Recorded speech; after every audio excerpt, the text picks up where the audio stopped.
अस्सलाम वालेकुम दोस्तों, मैं हूं आपकी होस्ट, आपकी दोस्त नीनी, और मेरे साथ हैं मेरे हस्बैंड।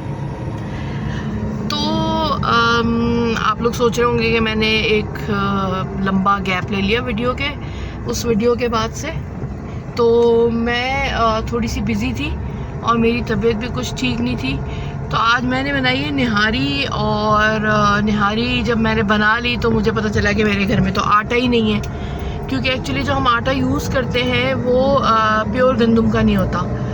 तो उसके अंदर मैं डिफरेंट और आटे मिक्स करती हूँ, और ये हम कई सालों से मिक्स्ड आटे खाते हैं, जिसमें गंदम का आटा कम होता है, उसमें जौ होता है, उसमें चौकर होता है, और उसमें बाजरा होता है, और उसमें बेसन होता है। तो वो एक बैलेंस, एक अगर आपको डाइट करनी हो तो उसके लिए बहुत अच्छा रहता है। तो अभी हुई है बारिश लाहौर में इस वक्त। मौसम मैं बिल्कुल नहीं कहूँगी, ख़बरें जिस तरह से पढ़ते हैं वो कहते हैं लाहौर में बारिश के बाद मौसम खुशगवार हो गया। बिल्कुल खुशगवार नहीं हुआ, वैसी तनतनाती हुई धूप निकल आई है यहाँ पे। और इस वक्त फिर मैंने मियाँ से कहा कि चले हम आटा लेके आते हैं। तो अब हम आटा लेने जा रहे थे, तो उन्होंने 4 चीज़ें और उसके साथ जोड़ दी कि उनको पान चाहिए था, और पता नहीं कोई सब्ज़ी भी कह रहे थे, और जी तुरई, हाँ तुरई, और वो अंडे भी चाहिए थे हमें। तो अब वो, और हमें पानी भी लेना है फ़िल्टर से, क्योंकि हम कोई ब्रांडेड, क्या हुआ? ओ एक्सीडेंट हो गया यहाँ पे। एक्सीडेंट में कितना प्यारा हुआ, उन्होंने जाके पोल में मारी है भाई। अरे अल्लाह रहम करे, अल्लाह सबको अपनी ज़ुबान में रखे। और मसला ये होता है लाहौर में, ज़रा सी छोटी सी भी कोई चीज़ होगी ना, तो वो उसके बाद वो मसला तो जिनका होता है वो तो बेचारे कम होते हैं, लेकिन तमाशबीन बहुत जमा हो जाते हैं। तो ये एक ब्रिज है हमारे घर के करीब ही, अब हम उसके ऊपर से जा रहे हैं। और अभी हम पहले कहाँ जा रहे हैं? पहले हम आटा लेने जा रहे हैं, और फिर उसके बाद हम जाएंगे बाकी काम करने। और जब मैं निहारी को फाइनल टच दूंगी तो वो मैं आपको दिखाऊंगी। और देखिएगा आटा डलने के बाद निहारी की शक्ल क्या निकलती है। और अगर आप चाहेंगे तो मैं आपको रेसिपी बताऊंगी। ये हम पहुंच गए हैं बिलाल आटा चक्की, जहाँ से हम बेसन का आटा, जौ का आटा, गंदम का आटा, और क्या नाम है, काले चनों का आटा और दीगर आटे खरीदते हैं। अभी हमें क्योंकि निहारी के लिए चाहिए तो सिर्फ 1 किलो आटा लग रहा है। बेटा 1 किलो दे देना खाली आटा, बिलाल। और यहाँ पे मिर्चें भी मिलती हैं। हमने कई बार यहाँ से मिर्चें लिए हैं, गोल मिर्च और हरी मिर्च जो लाल करके सुखा लेते हैं, वो भी मिलती है। और इनके पास ना छोटी चक्की भी है जिसमें मसाले पीसने की, तो वो आप अगर मिर्चें अलग अलग पिसवानी है वो अंदर लगाई गई इन्होंने छोटी। अच्छा, एक और बात बताऊँ, इनकी चक्की की सबसे अच्छी बात यह है कि यहाँ पे बेसन जो होता है वो बहुत अच्छा मिलता है। क्योंकि यहाँ पे नॉर्मली जब भी लाहौर, कराची, जहाँ पे भी होता है, बेसन जो है वो मटर के दानों का बना देते हैं। लेकिन यहाँ पे ये है कि अगर आप अपनी दाल जो एक क्वांटिटी रिक्वायर्ड होती है चक्की के लिए, अगर वो ले आएँ तो फिर वो आपको पीस के भी दे देते हैं। और वैसे इनका चक्की का आटा बेहतर भी होता है, बेसन इनका और बेसन भी बहुत अच्छा होता है। और हाँ, अच्छी बात है। कितने अच्छा, आपने सारी सब्जियां ले ली ना जो जो हमें चाहिए था? जो चाहिए था उससे भी और कुछ ले लिया। वो तुरई की बात हुई थी, और शिमला मिर्च, और एक वो ले ली गाजर, तो चाइनीज टाइप चीज़ बन जाए। और मैंने कुछ अपनी मर्जी से भी 2-3 सब्जियां ले ली। और वो क्या क्या क्या हिसाब मिली सारी चीजें? हिसाब, सब्जी का हिसाब ना पूछे भाई, सब्जी का हिसाब ना पूछे। 400 रुपए किलो शिमला मिर्च है, और गाजर 200 रुपए किलो। नहीं तो आप नहीं लेते ना? नहीं, मैंने थोड़ी थोड़ी लिए, ज़्यादा नहीं ली। और देखिए दोस्तों, ये तो सारे पाकिस्तान में जो इस वक्त अनसर्टेनिटी है, पॉलिटिकल अनसर्टेनिटी, उसके बाद सैलाब आ गया है, और पूरा मुल्क हमारा इस वक्त बहुत तकलीफ़ में आया हुआ है, क्योंकि बलूचिस्तान, सिंध और KPK, जनूबी पंजाब में बहुत ज़्यादा सैलाब आया हुआ है, जिसकी वजह से खड़ी फसलें उन लोगों की तबाह हो गई हैं। फिर उसके बाद आप सबको पता है, ये हम सब उसके पेट्रोल जो इस वक्त महंगा हुआ है, या डीज़ल महंगा हुआ है, उसकी वजह से भी उन लोगों के ऊपर बहुत इफ़ेक्ट आया है। और बल्कि शायद मैं कल देख भी रही थी, कहीं पे प्रोटेस्ट भी हो रहा था इस्लामाबाद में। खैर, मैं ये कह रही थी कि सब्जियां आप कम लें ज़्यादा लें, मतलब सब्जियां गोश्त के दामों आ रही हैं। और वो एक चिकन रह गई थी रही सही, तो चिकन भी अब बहुत महंगी हो गई है। मैं एक जगह पढ़ रही थी, चिकन अब गाय के गोश्त के रेट में मिल रही है, क्योंकि वो किसी चीज़ पे यहाँ पे चेक इन बैलेंस तो है नहीं पाकिस्तान में कि रेट को आप कंट्रोल करें, कंट्रोल प्राइस में बेचें। कंट्रोल प्राइस में जो बिकता है वो सबको पता है।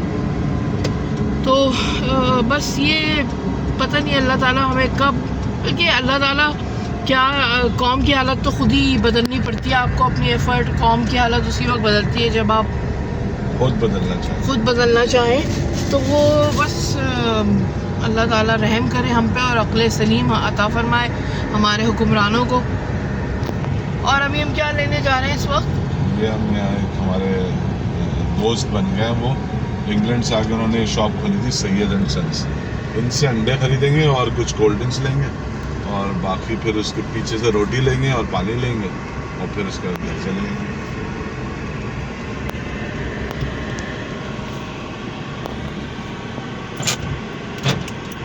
मौसम एकदम से दोबारा चेंज हो गया, देख रहे हैं आप?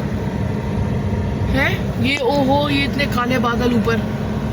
ये अभी अभी हुआ है, अभी इतनी तेज धूप निकली हुई थी और एकदम से डार्क हो गया। मुझे लग रहा है दोबारा बारिश होगी। अच्छा, वो अंडों का आपने इनसे डिस्कस किया था कि अंडों में कड़वाहट जो आ रही है, पूछा आपने? मैंने उनको बोला, मैंने कहा कि देखें, आपने मुझे कहा था कि केक्स एंड बेक्स से आप भी, जो आपका सप्लायर है वो केक्स एंड बेक्स अभी, तो मैंने last time cakes and bakes से ले लिए थे अंडे। हाँ। तो वो जो कड़वे निकल रहे हैं, उन्होंने कहा नहीं, वो हम तो बिल्कुल क्लियर कट है, आपको एक दफ़ा भी कोई कंप्लेन आए एक अंडा भी तो आप सारे वापस कर दें, हम आपको दूसरे देंगे, ये उन्होंने बोला है। अब देखे ना, वो उस दिन हमने कितने 2 दर्जन अंडे लिए और वो उसमें से कड़वाहट, इतने शदीद कड़वे, मुझे तो लग रहा है वो अंडे या प्लास्टिक नहीं, शक्ल तो सही थी उनकी। खराब अंडे तो पता है मुझे, बचपन से देखते हुए आ रहे हैं। वो मुझे लग रहा है कि ये गड़बड़ जो है ना, चाइनीज अंडे में भी जो आ रहे हैं एक, ये वो गड़बड़ है कुछ जो बना रहे हैं मशीन से, कुछ पता नहीं। बहरहाल पाकिस्तान में तो हर चीज़ पॉसिबल है।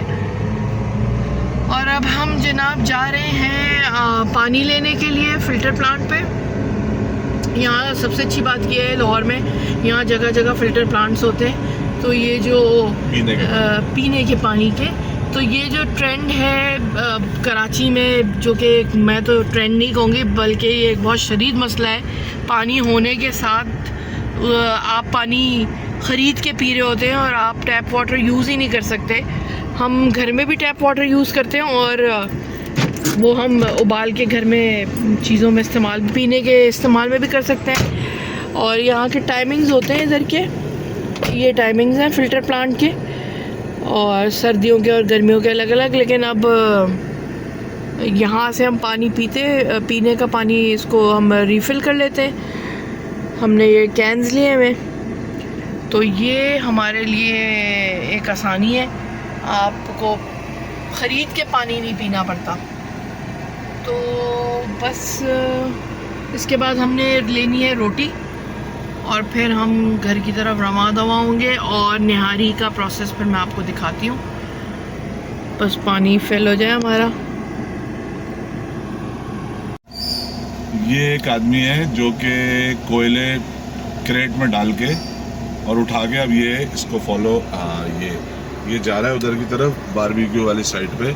हम जब पहले यहाँ पे आते थे कुछ साल पहले, तो ये अलमदीना रेस्टोरेंट जो था वो सिर्फ एक दुकान थी इसमें था, और ये इसकी दाल फ्राई बहुत अच्छी होती थी और हम दाल फ्राई ही खाने आते थे। फिर उसके बाद आहिस्ता आहिस्ता इसने माशाल्लाह तरक्की की। कितना होगा बेटा पैसे? 20 रुपए का हो गया। उसके बाद ये भाई कोई ऐसी चीज़ है जो तुम नहीं बनाते हो, है ना? हलीम, बिरयानी, समोसे, कुलचे और रोटी हर किस्म की, और जलेबी, बारबेक्यू सारा, दूध दही पकौड़े, नमकीन लस्सी, चना, गोलगप्पे, चना चाट, दही बल्ले, और क्या बोला तुमने? लस्सी दोनों तरह की, नमकीन, चाय। जाओ पैसे लेकर आओ। और ये बाहर बैठ के, ये इनको BHA ने अलाउ किया हुआ है, यहाँ बैठ के लोग जो है ना खाना पसंद करते हैं। फैमिलीज भी शाम को आती हैं लोग गाड़ी में बैठ के खाते हैं, कुछ फैमिलीज वहाँ बाहर बैठ के भी खाते हैं। हालांकि वैसे लाहौर में ये ट्रेंड नहीं था। हाँ। मुझे अच्छी तरह याद है, मैं जब भी पहले चाय पीने जाती थी कराची में, तो ये बहुत नॉर्मल ट्रेंड है कि फैमिली शाम को जाती हैं, तो मैं जब आती थी लोग मुझे गौर गौर से देख रहे होते थे, हैरान होके कि ये खातून चाय पीने आई हुई हैं। तो इसी पे करती हूँ मैं अपनी वीडियो का एंड। और आपसे इतने खुले होती क्यों है- लेकर आया यार, वैसे ही दे देता ना मैं तुझे 10 रुपए, तूने भी तोड़वा के सारे लेकर आया। आपसे मुलाकात होती है अगले व्लॉग में। और खुदाफिज कहने से पहले मैं आपसे कहूँगी चैनल को लाइक कीजिए, सब्सक्राइब कीजिए और बेल आइकन को प्रेस कीजिए। और मिलते हैं नेक्स्ट व्लॉग में। अल्लाह हाफिज़। तो फ्रेंड्स, मैंने आपसे कहा था मैं आपको निहारी दिखाऊंगी, तो मैंने इसमें आटा डाल दिया था और आटा डाल के मैंने इसको बहुत हल्की आंच पे चूल्हे पे रख दिया था। तो ये देखें, अब ये इसने तेल छोड़ना शुरू कर दिया है, ये देखें। तो ये मैंने बस हल्की आंच पे रखा हुआ है। अच्छा, मैंने एक्चुअली बकरे की निहारी बनाई है क्योंकि मेरे पास इस वक्त बीफ अवेलेबल भी नहीं था, और दूसरी बात ये कि बीफ हम अभी थोड़ा अवॉइड ही कर रहे हैं क्योंकि लंपी स्किन की वजह से जो डिज़ीज़ आया हुआ है काऊ में, तो वो हम नहीं खा रहे। तो ये निहारी है, बस इसका देखें घी अलग होना शुरू हो चुका है और मुझे तो मज़े की लग रही है ये देखने में भी, और खुशबू भी इसकी बहुत अच्छी आ रही है। और हम रोटी तो लेके आ ही गए थे, तो रोटी दान में हमने रख दी है। जी हाँ, ये भी अच्छा बैग शॉपर से निकाला ही नहीं, चलें ठीक है, अच्छी बात है, गर्म रहेगी। तो आपको अगर रेसिपी चाहिए हो तो प्लीज़ मुझसे पूछिएगा, मैं आपको इसकी रेसिपी दे दूँगी।